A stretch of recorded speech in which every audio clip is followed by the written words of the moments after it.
들어오시죠. 안녕하세요. 장생탄광 피해 진상조사 및 유해 발굴 촉구를 위한 기자회견을 지금부터 시작하도록 하겠습니다.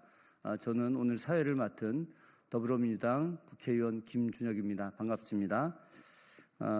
이 기자회견은 1942년 2월 3일 날 당시 일본의 야마구치현에 있는 장생탄광에 일하던 우리 조선인 노동자들이 강제로 끌려갔던 조선인 노동자들이 불의에 수몰돼서 136분이 돌아가셨습니다.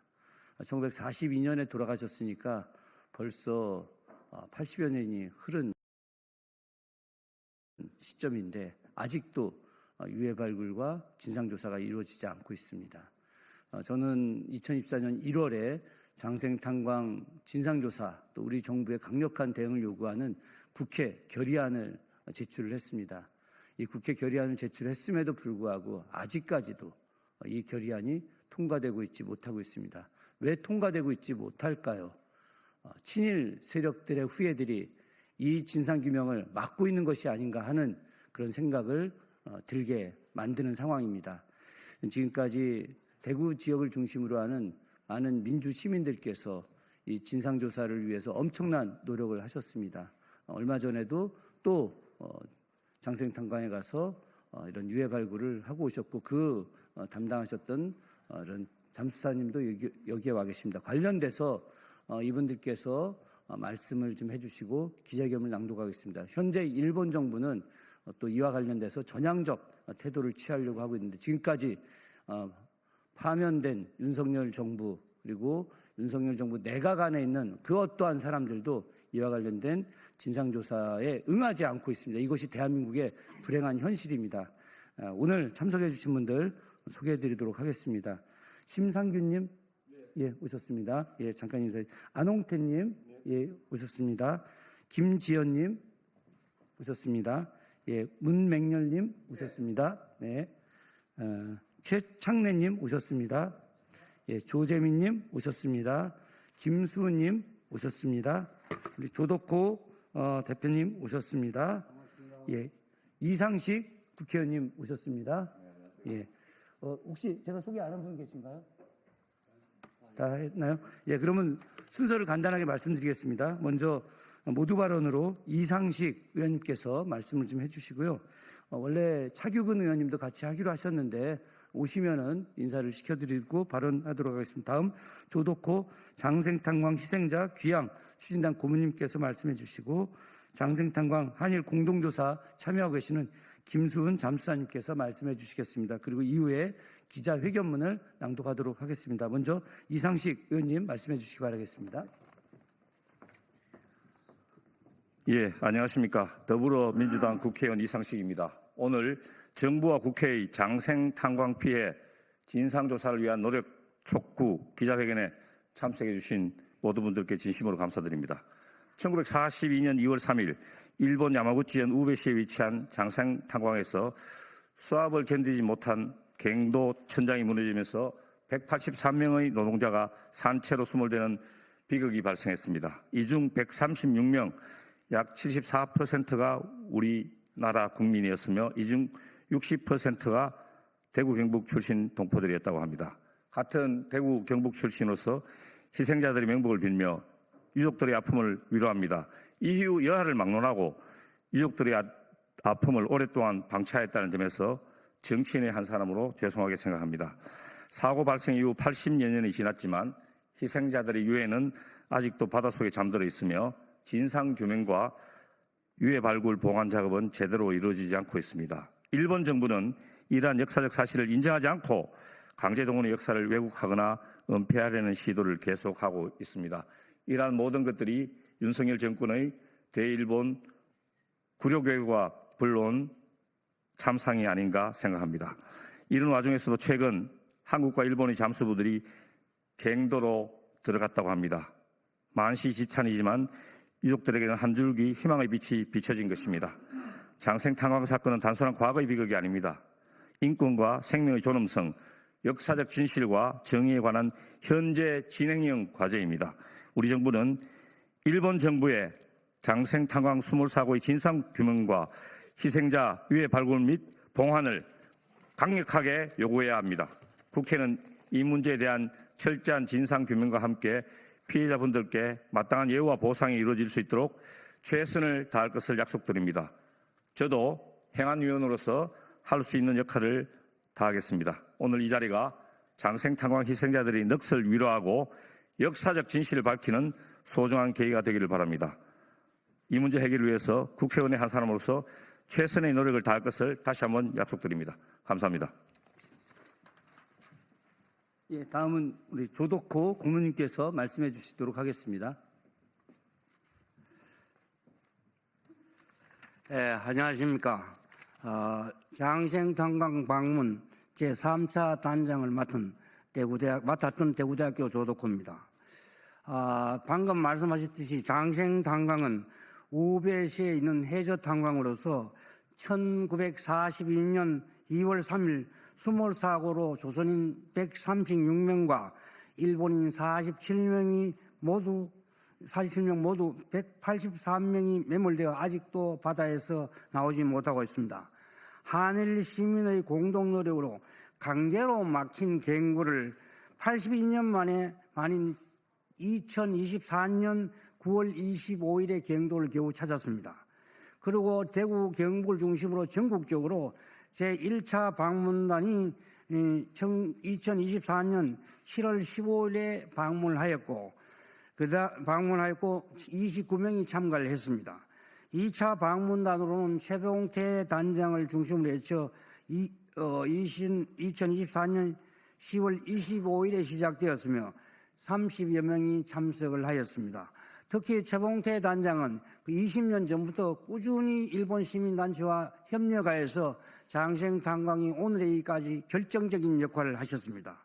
제3차 방문단은 제가 방문단장이었고 2025년 1월 31일에 시작되었으며 96명이 참가를 했습니다. 제4차 방문단은 4월 2일 18명이 참가했으며 이때는 한국 다이버, 우리 오늘 김수훈 다이버님이 오셨습니다만 다이버 2명을 포함해서 직접 바다 속으로 들어가서 탐사를 하였습니다.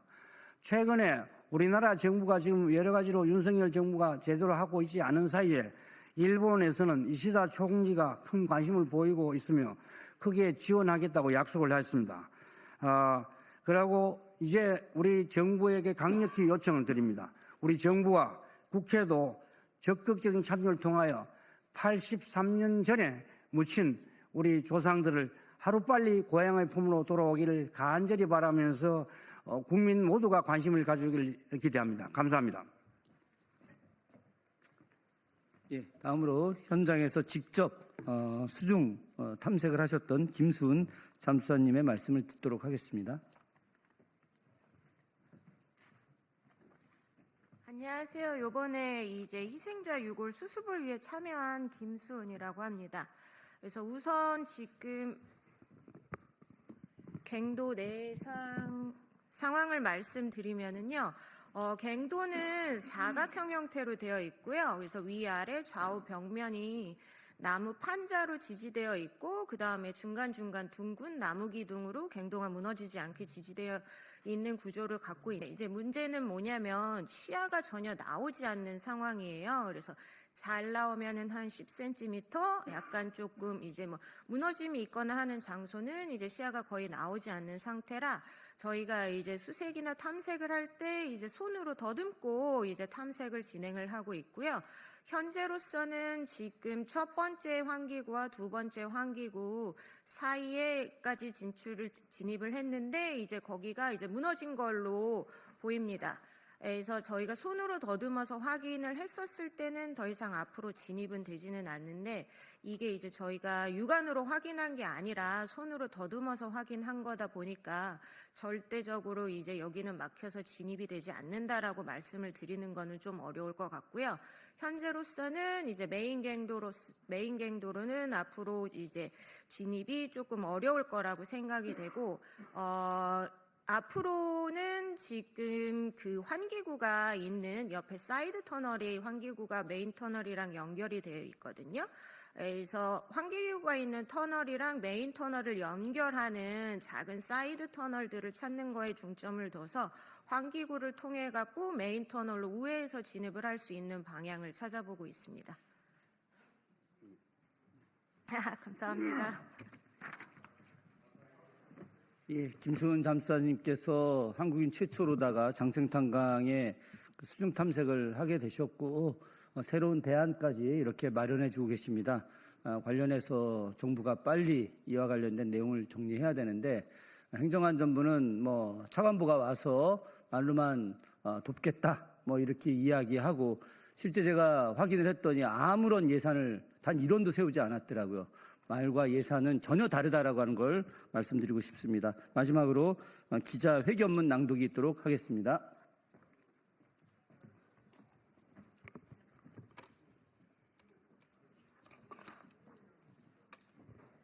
(183명의) 처참한 죽음. 이제 고향으로 돌아와야 합니다. 한일 양국 정부와 국회의 책임 있는 행동을 촉구하며 1942년 2월 3일 일본 야마구치현 우베시 장생탄광 해저 갱도가 무너지며 생매장되는 대참사가 일어났습니다. 2차 재해 방지를 이유로 갱도는 폐쇄됐고 조선인 136명을 포함해 183명이 장생탄광 수몰 사고 희생자가 되었습니다. 그들은 아직도 바닷속에 있습니다. 이것은 식민지 조선인 강제노동의 비극이자 일제 전쟁 동원 체제가 만들어낸 명백한 인권 침해 사건입니다. 더 비극적인 것은 사고 이후 일본 정부의 대응입니다. 사건은 철저히 은폐되었고 시신 수습과 유족 배려는커녕 사고 자체를 잊히게 했습니다. 해방 이후 대한민국 정부 역시 자국민 희생자에 대해 아무런 국가적 조치 없이 침묵으로 일관해왔습니다. 그러나 역사는 절대로 침묵하지 않았습니다. 우리는 결코 그들을 잊지 않았습니다.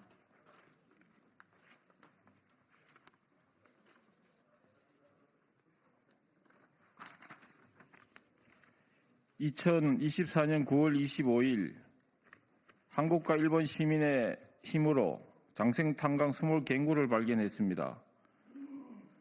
한일 시민사회 연대는 이 사건의 실체를 추적해냈고 대한민국 민간 방문단은 지금까지 4차례에 걸쳐 현장을 직접 방문했으며 일본 NGO들과 수중 탐사와 구조 분석을 이어가고 있습니다. 그러나 안타깝게도 이 모든 것은 시민단체의 자발적 노력으로 이루어진 것이며 한국과 일본 양국 정부는 지금까지도 아무런 실질적 조치 없이 침묵하고 있습니다. 우리는 오늘 한일 양국 정부와 국회에 강력히 요구합니다. 첫째, 일본 정부와 국회는 장생탄광 수몰 사고의 진실을 인정하고 희생자에 대한 공식 사과와 함께 유해 수습 및 유족 배상에 나서야 합니다. 둘째, 대한민국 정부와 국회는 자국민 136명의 생명을 보호할 국가적 책임을 다하고 이 사건을 외교적 의제로 공식화해야 하며 유족 지원과 진상규명 활동을 전폭적으로 뒷받침해야 합니다. 셋째, 한일 양국은 공동조사위원회를 구성하고 유엔 및 국제기구와 협력해 유해 수습과 진상조사, 명예회복을 위한 구체적 로드맵을 마련해야 합니다. 넷째, 희생자들의 신원을 확인하고 이름을 되찾기 위한 명부복원과 유전자 감식 사업을 시급히 추진해야 합니다. 우리는 더 이상 이 비극을 과거로 남겨둘 수만 없습니다. 183명은 익명의 노동자가 아닙니다. 실명이 그대로 남아있고 그들은 누군가의 아버지, 아들, 형제이며 우리의 역사입니다. 그리고 그 억울한 죽음은 오늘날 우리가 지켜야 할 정의의 문제입니다. 한 인간의 죽음이 아무도 책임지지 않은 채 역사 속에 묻혀서는 안 됩니다. 진실을 밝히고 책임을 묻는 일은 과거를 위한 일이 아니라 미래를 위한 일입니다. 역사를 바로 세우는 것은 정의로운 사회로 가는 첫걸음이며 인류 보편의 양심을 회복하는 길입니다. 우리는 오늘 국회 소통관에서 엄숙히 선언합니다. 이제는 진실의 시간이 아니라 책임의 시간입니다. 이제는 애도의 시간이 아니라 행동의 시간입니다. 한일 양국 정부와 국회는 더 이상 외면하지 말고 역사와 시민 앞에 응답하십시오. 바닷속 갱도에 묻힌 183명의 억울한 죽음이 고향으로 돌아올 수 있도록 지금 당장 행동하십시오. 2025년 4월 10일 장생탄광 희생자 귀향 추진단 일동. 감사합니다. 예, 이것으로 장생탄광 희생자 귀향 추진단이 지금까지 해왔던 활동에 대한 보고와 더불어서 또 한일 양국 정부에게 이 진상규명과 피해자 유해 발굴에 대한 강력한 의지를 말씀드리는 기자회견을 했습니다. 우리 기자님 여러분들 관련된 내용을 자세히 잘 좀 보도해 주시기 바라겠습니다. 한일 관계의 미래를 위해서 또 앞서도 기자회견문에 나왔듯이 누군가의 아들이고 누군가의 아버지이고 또 누군가의 가족이었던 이분들의 이름이 세상에 알려질 수 있고 그분들의 유해가 세상에 알려질 수 있도록 꼭 보도를 해주시기 바라겠습니다. 이상 기자회견 모두 마치겠습니다. 감사합니다.